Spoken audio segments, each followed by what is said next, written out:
Welcome back to the Transfer Daily YouTube channel. I'm Dan back with more updates from the transfer market. So the first story we're going to be talking about is Marcus Rashford and what's going on. So we know currently on loan at Aston Villa after tough seasons at Manchester United.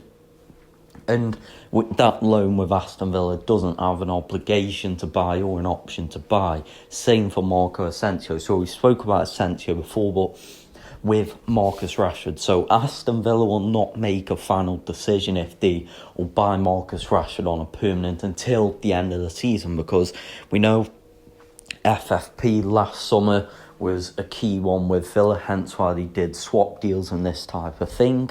So let's wait and see. But Champions League football for Aston Villa could be key. But if not, if they don't get Champions League football, Aston Villa at the end of the season will assess the FFP situation that they're at, and then they'll make the decision.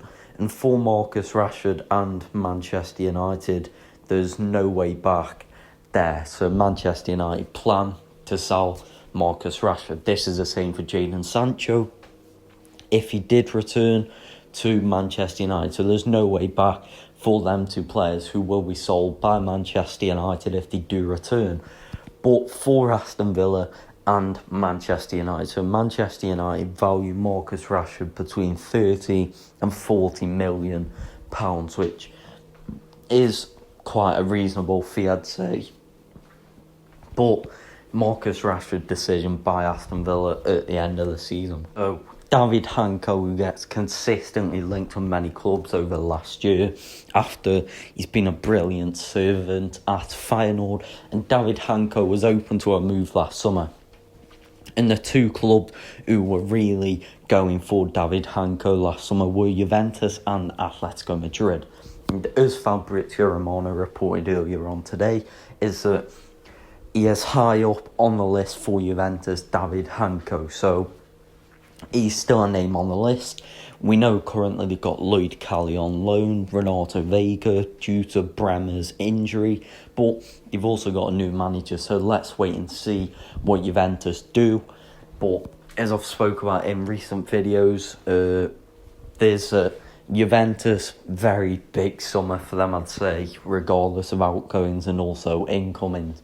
So let's wait and see. Atletico Madrid is a player they still have interest in, and I've spoke about Atletico Madrid are looking for a new centre-back this summer, with Romero from Tottenham being the top target, but David Hancko is still on the list, a player who they tried to sign last summer. So let's wait and see, but I'm getting the feeling that it's time that David Hancko leaves Feyenoord this summer. Sticking on centre-backs, and Newcastle United want to sign a centre-back this summer, because we know they've had the injury problems of Sven Botman, and Dan Burn is old, and so is Fabian Schär, despite them obviously being still very good players for Newcastle. But Newcastle want to bring in a new centre-back, and preferably a young centre-back this summer. So a right winger is a current top priority for Newcastle, but they're also drawing up a list for centre-backs, and a player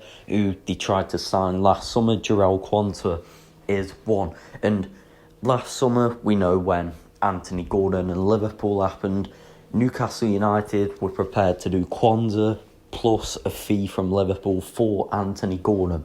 And Quansah's a player who they highly appreciate, and he is still on the list this summer. So he's a name on the list for this summer, and at the moment it's I'm not sure what Liverpool's stance on a sale is, but we know Liverpool have interest in Alexander Isak, and I do know that a report came out, I think it was yesterday, of maybe Liverpool involving players in a deal. I'm not sure on that bit if Liverpool are looking for a swap deal, but for Alexander Isak and Liverpool, it's starting to become a bit of a one-horse race, because Arsenal would struggle. But going back to Jarell Quansah, Liverpool's stance on a sale is currently unclear from my perspective, but who knows what could happen. And I think Jarrell Quanta, if he does leave, you're probably looking at, because of his age and his potential, you could be looking 40 to 50 million. So I'm not sure what Newcastle are prepared to spend, but let's wait and see. Once again, for Newcastle, financially in the summer, Champions League football could be key for them. Chelsea goalkeeper then, Georgi Petrovic, on loan at Strasbourg, who, as we know, Blue Co. So they both own each other, on loan from Chelsea at Strasbourg, and he's impressed this season at Strasbourg after Strasbourg just 4 points off the Champions League behind Monaco. So looking to make the final push now with the remainder of the season to get Champions League football, which will be a great achievement for Chelsea's owners, but also for Liam Rosier, the manager who they brought in. So let's wait and see what goes on there. But a new loan could happen if Strasbourg get Champions League football, and Petrovic has also came out and discussed this. A new loan deal. I very much doubt it will become a permanent transfer, because Chelsea highly rate Petrovic. And we know Chelsea have many goalkeepers, hence why it's unlikely they go into the market, despite highly appreciating Kobel, who could be in the market this summer, depending on Borussia Dortmund's situation. But Philip Jorgensen and Petrovic are considered two goalkeepers for the future who Chelsea have a lot of trust in.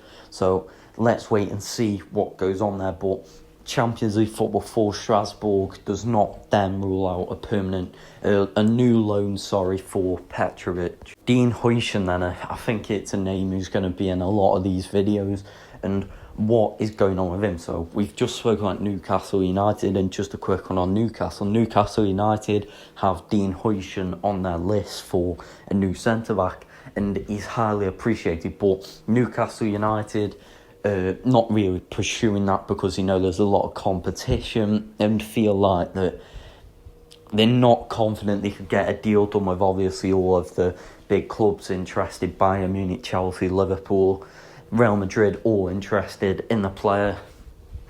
And what can we say? A new update on Dean Huijsen, and that is Dean Huijsen's current preference is to join Real Madrid. So we know he's from Spain and a big Real Madrid fan, and his preference is to join Real Madrid this summer. And Real Madrid also have interest. Real Madrid's plan was not to sign a centre-back this summer, but the emergence of Dean Huijsen and the viability of a deal that is possible has attracted Real Madrid, and Real Madrid have interest in Dean Huijsen, and a move could be made this summer for the new centre-back, who was impressed and whilst on Spain national duty this week after 2 games, which he played very well in. And so Real Madrid could move for Huijsen, as you're interested, definitely there. And for any club to get a deal done for Dean Huijsen this summer, £50 million release clause will have to be triggered, which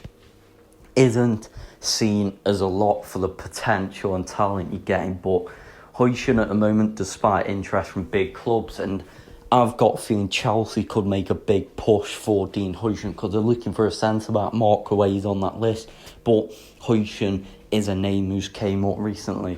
So I feel Chelsea could make a big push. I think if Virgil van Dijk extends at Liverpool, it's not really...